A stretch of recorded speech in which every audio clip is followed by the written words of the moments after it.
Hello, AWEEFians. Hello, good morning, good afternoon, or good evening to you all, wherever you may be in the world.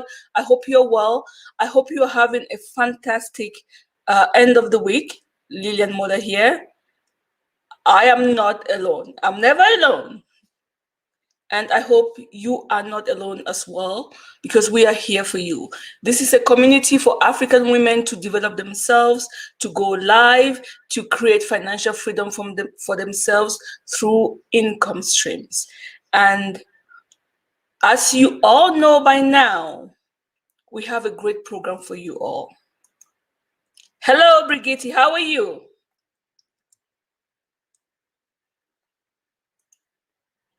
Your microphone is muted. Let's see this. I'm sorry, your microphone was muted. How are you, Brigitte from South Africa? I'm very well, and yourself? I'm great. I'm great. I'm so honored to have you here. I'm so honored to have you by my side, not as a guest, but as a collaborator to move Africa forward. Does this speak to you this day where we decided and we really decided to make something happen, and now we are going live to talk about what we should be doing as Africans? This has been a passion for me for a long time, Lillian. It's almost a dream come true, being able to be in a position where we can now encourage and advise people from Africa how to move forward. I think, we've spoken about this at length, but a lot of people don't appreciate how conditions in Africa are unique to Africa. You cannot compare conditions. It is no apples for apples situation with any other continent in the world. We've got unique conditions, unique constraints. We speak so many different languages. We have so many different cultures. We've got a rich culture history, and something that I love about living here. In South Africa, we've got 11 official languages just in our country, 11. That's a lot of languages, um, and a lot of culture. And, when people come to visit South Africa or Cape Town, for example, what you see um, in tourism brochures isn't representative Reality. of the entire country. We have got a huge proportion of people that are not privileged. In fact, they're referred to as underprivileged because there's this proportion of people that don't have access to basic needs. Now, something that we had a water crisis here a couple of Yes. years ago that was very well known. Yes. And for those of you who are watching, that's when I really sort of launched my live streaming career with the water crisis, when I saw that there was a community um, need and that I could do something to help with getting information out to people. And that's when I really got serious about live streaming. But that just goes to show how word can get out through live streaming, and that resulted in me being interviewed on mainstream media, on radio and television stations all over the world. That's just to illustrate to you the kind of impact that you can have using live video. Now, when we had the water crisis, it emphasized the disparity between the haves and the have nots. Yes. Because the people who, and there's a reason why I'm mentioning the water crisis, because the pandemic isn't the last crisis we're going to have. There's going to be other pandemics, there's going to be other crises. So we went from the water crisis, and it was an amazing learning curve, practice ground, if you will, for the pandemic that we've got now, even though this is different. But What it did was it exacerbated the difference between the haves and the have-nots. Essentially, people who had access to money could literally, as it were, buy their way out of the water crisis. But people who were not that fortunate couldn't. And in many ways, something that was explained is that a lot of our underprivileged people were actually born into a water crisis. So when they said, what are you talking about? This water crisis isn't new for us. We've always had a water crisis. People would say, what are you talking about? Because they couldn't relate to people who all their life had to carry their water. And it certainly has given me a new spin or a new appreciation for water. There's certain things I won't do now because I think of the women walking for miles and miles without water. Now, where the similarity is with the pandemic basically has catapulted us into a world where we live online. Now, for people in first world countries, it's really not a big deal. Or people who have access in Africa, it's not a big deal. They learn online, they work online, they do everything online. But we have millions of people who do not have access to the internet. Those children do not have the same privileges. It's not life as usual. There was no transition for them because there was nothing for them to transition to. And those who have access to the internet, the first thing that is prohibitive in Africa still is access to the internet. The cost of data is prohibitive in Africa.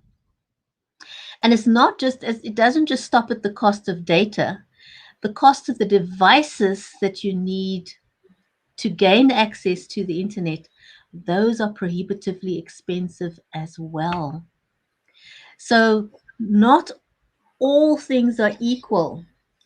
Not all children are equal, not education is not equal. We at a huge disadvantage. And Lillian, it's always going to be a huge pain point for me. And I cannot stress it enough that we do need first world countries to do a lot more because if you're listening to, just listen to me for 1 second.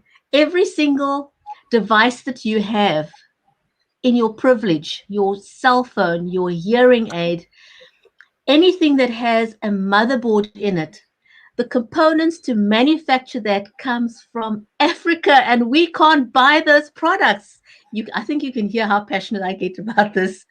It's that disparity disturbs me terribly. I must excuse myself because you saw me in and out, and with my hands, is because I just couldn't handle the truth of it. You and I know how difficult this is. You and I know how much we play the game of being equal, and we know it's not the truth, that we are not equal, that we are lacking behind. And when we hear these messages on Facebook, YouTube, and whatever says just $50 for an African, it's $50 today, but it has cost them $50 from the great parents. I don't want to get into this discussion, but the truth is we are not all equal. The truth is, when are we going to catch up? The truth is, the technology is here, and are we all going to be someday standing in front of each other saying, okay, let's just live stream? Because it's not that easy for an African to live stream. It's not that easy. We may all have the telephone. I mean, I am guilty of it. I used to tell women, you have the mobile phone, go live instead of gossiping. That's also part of the truth. But the bandwidth which you use to send the message, which message do you send? What's more important? To come live and sell your product, to come live, or to say my child needs medication? What do you choose over? So it's a complicated task, but I'm so grateful to be beside you, beside someone like you with integrity, to say it's not that easy, But we are up to the challenge. We want to make these changes. We want to move forward. We want to move the world forward for the next generation.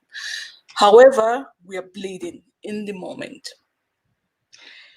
Absolutely. And you know, I also want to say that it does fill my heart with happiness and hope when I also see stories of how people in Africa have risen despite the challenges. Yeah, You know, when I see things like little boys build an aeroplane that actually takes flight, you know, out of he's built it out of rubbish, yeah, trash, literally. yeah, But the thing flies, you know, just the passion in Africa, the short movies that people make using their cell phones. yeah, Amazing things come out of Africa. So I love that we don't allow things to hold us back, and that we are innovative in Africa, that we can turn nothing into something. yeah, yeah. Um, And again, it's not nothing. It's something into great things. You know, when we decided to do this live stream and to create this series through AWEEF and your organization as well and your company as well, I went on looking for organizations who will be able to fund. I went to Google. So I'm using this moment, using this beginning to say we need help in Africa, not because we are that poor, not because we do not have the talent, it's just because, you know, in life, we may all wake up at the same time, but we are not at the same speed. And you know, wherever you are right now watching this live stream, you know exactly what I'm talking about. Africa is not on the same speed as you are, not because they are stupid, not because it's a black continent. You know exactly. So we are looking to Google, we are looking to Microsoft on how we can really encourage this continent to go live, to show their worth, to collaborate with others. This is our planet, this is our continent, this is our world, this is our time. How do we move this forward? Brigitte. when it comes to live streaming, the reason why I want to encourage people to use this medium is because it literally gives you access to the world. I'm going to give you one example. There was one lady that started a school, um, and it was a dilapidated building. She's a Montessori teacher, Yeah, and it was heartbreaking to see this poor woman trying to teach children in a building that was only partially had a roof on. It was little kids. The toilets were broken.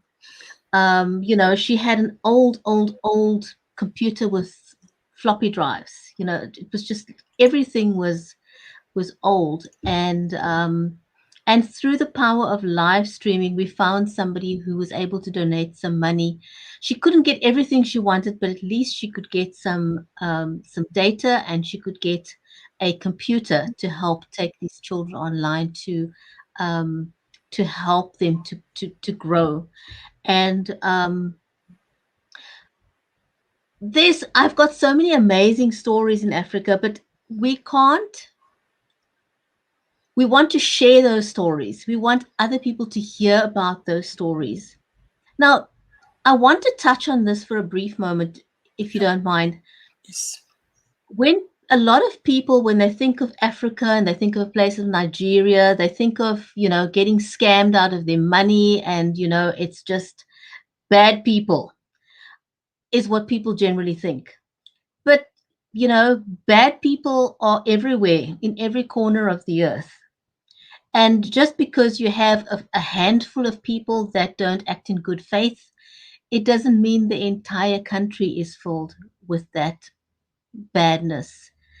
Um, and what we want to do is to share the good stories. We want to drown out the bad, because traditional media thrives on bad news. They seem to thrive on the negative stuff. And the one thing we can do as a community of people that live stream is to rise above that and share more good stuff. And in doing that, we can raise awareness of what is available in Africa and possibly take those things to market globally, instead of just locally. So that is my hope. And I know that, it may be prohibitive, but we've had the privilege of being able to play around with different technologies. And I don't think we Yeah. really want to get into all the different technologies today, but we've had the privilege of being able to play around with them to find out what they cost. You know, and really, when I started, I had a terrible webcam. It was very dark. The lighting was terrible. I knew nothing about lighting and green screens and microphones. So I started with a really, really old, basic webcam, and I used the microphone that was built into that webcam.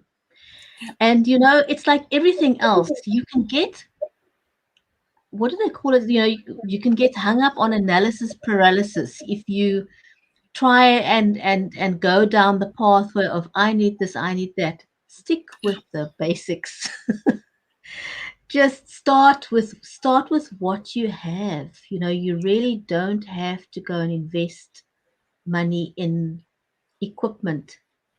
Um, but if you have a passion, a product to sell, or a brand that you want to get known, those are already good reasons to look into enhancing or incorporating live streaming um, into your marketing Yeah. strategy.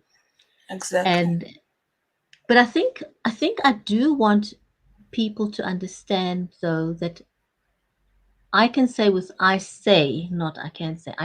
confidence that live streaming does work, but it's a journey. It's a part of your arsenal. So don't expect that when you um, jump onto a live stream that suddenly the floodgates of sales are going to open, or the floodgate of opportunities are going to open. But if you don't open the door, nothing can come back. So you need to start opening up that door. And I liked somebody used the analogy the other day, saying that if somebody says, well, does live streaming work? You know, how long did it take you to become the CEO of a business? It was a long journey to get there. And so the same thing with live streaming, and that is why you have companies who sell products.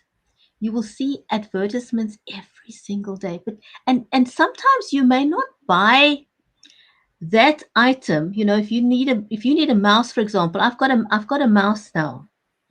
Okay, but if I'm going to see an advertisement every single day for a mouse from the same company, guess what? When I need a mouse because mine's now at the end of its life, who am I going to buy from?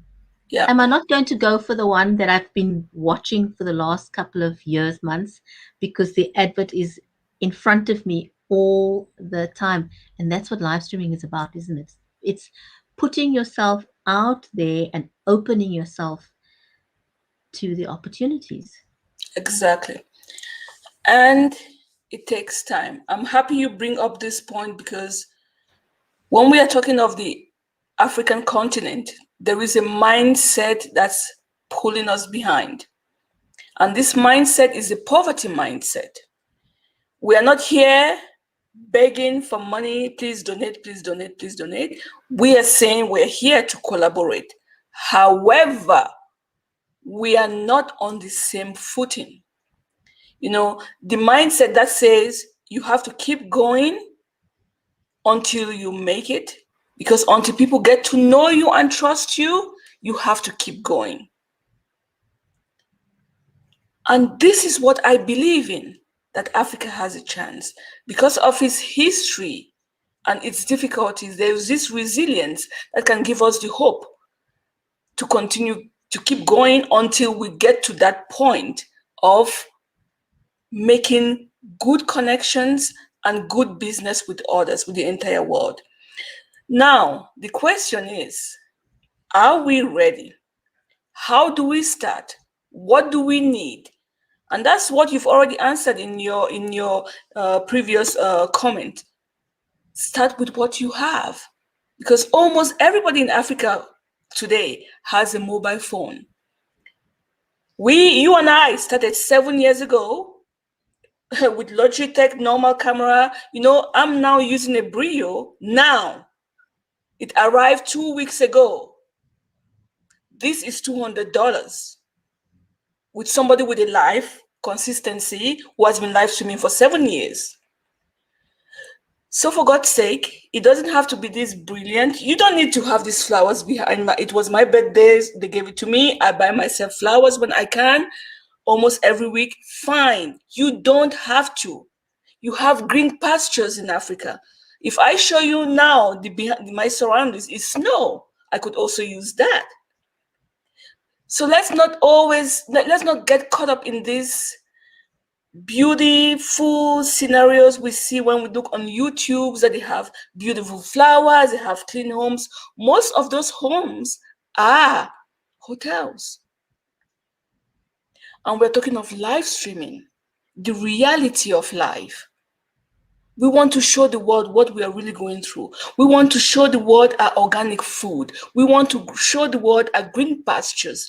We want to show the world that, we do not have really taps with filtered water, but it's coming from the mountains. We want to show the world, our animals that we live with. For some, it's not hygienic. For others, it's organic. This is where Africa can really tap into a huge market. Not because it's a market, but because it's a reality. We all need this.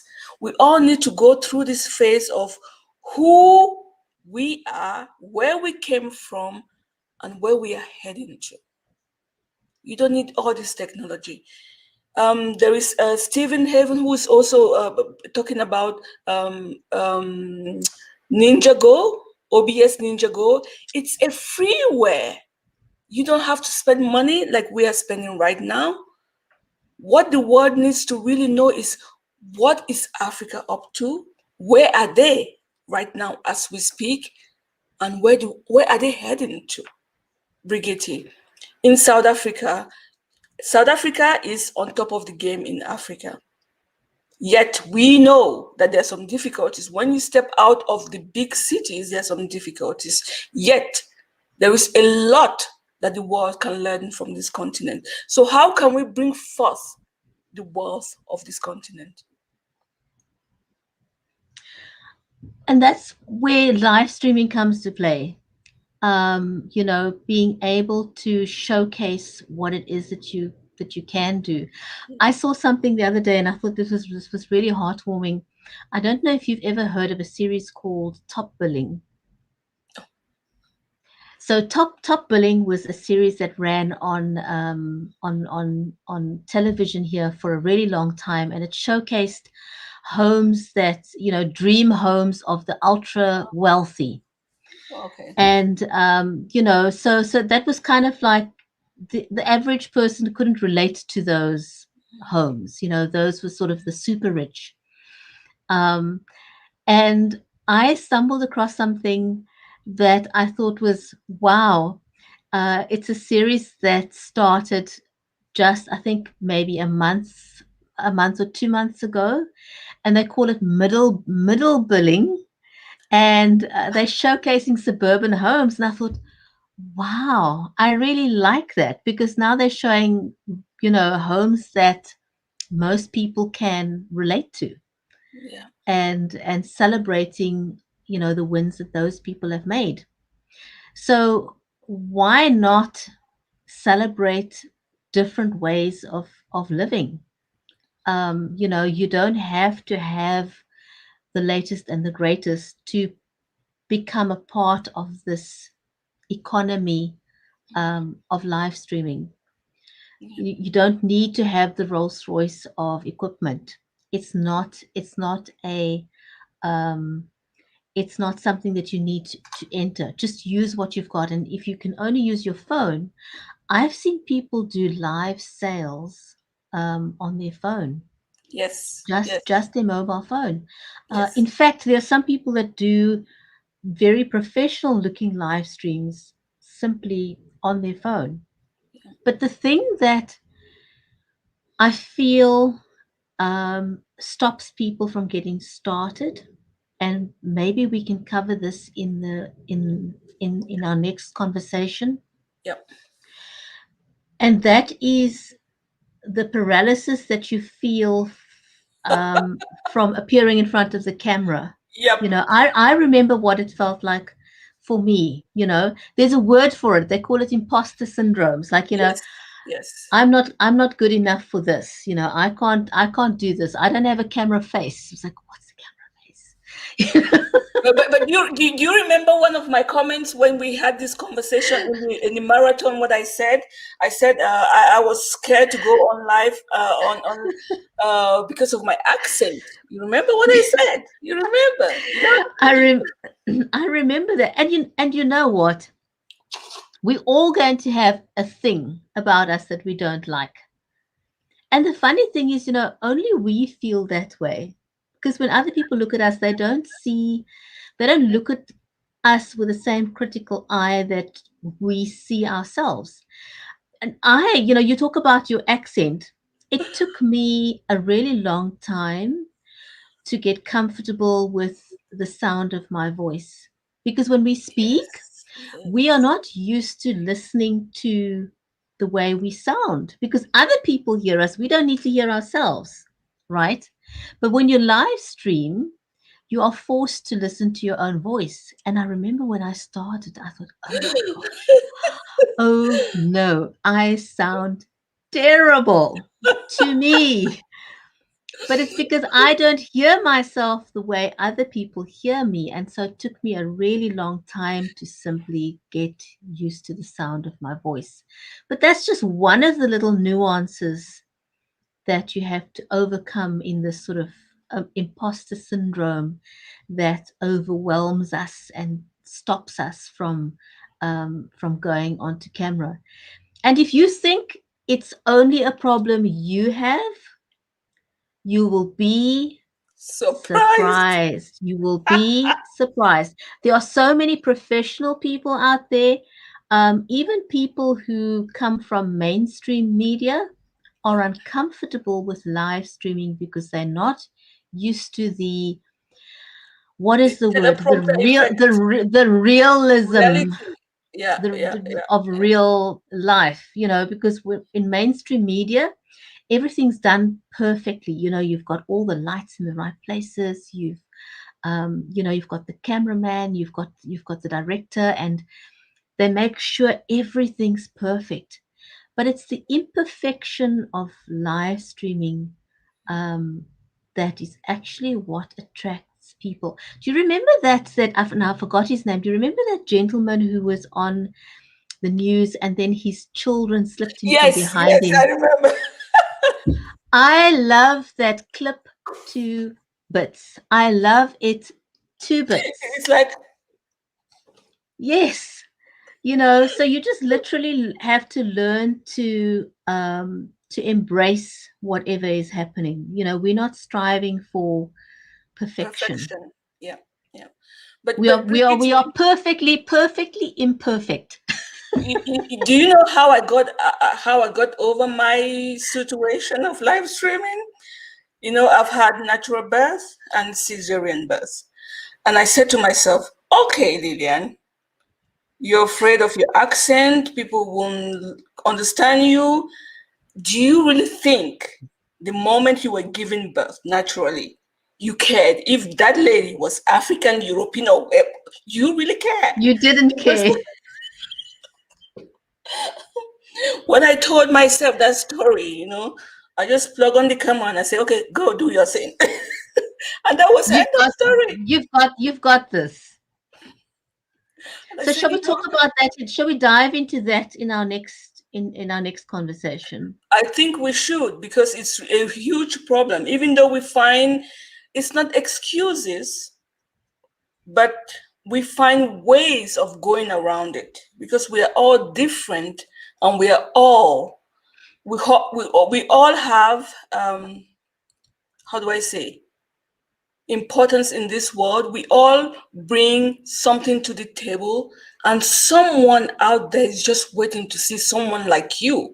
So I think it's really an important point to talk about it next time, so we can really encourage others, so they don't think we are. So it's been 7 years, more than 7 years. I don't know, for others it's 10.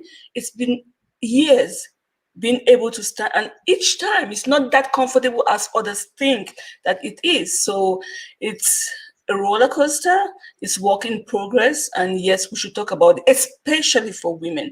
And I don't want to really be specific, but we should really niche it down. For African women, is even worse, because the culture doesn't let us expose ourselves, speak of ourselves, be bold, show yourself, come out and be who you are. So I think it's really vital for us to really touch on that next time, so we can encourage others. And if you need help, anyone watching this live stream right now or as a replay, we're here for you. We stand out for you. We're supporting you. Please let us know if we can support you. Thanks very much for joining us, everyone. Have a great weekend. Thank you so much, Brigitte. So same time next week, right here on same topic of Africa Go Live. We are here to encourage you all to go live, because the continent needs to really expose itself, its product and services that the world is not really aware of. And live streaming is a way of talking about what we have and what we can really offer to the world. It's a combination. It's not Africa begging for what it needs. It's Africa showing the world what it already has. Thank you, Brigitte. Bye, everyone. Okay, bye.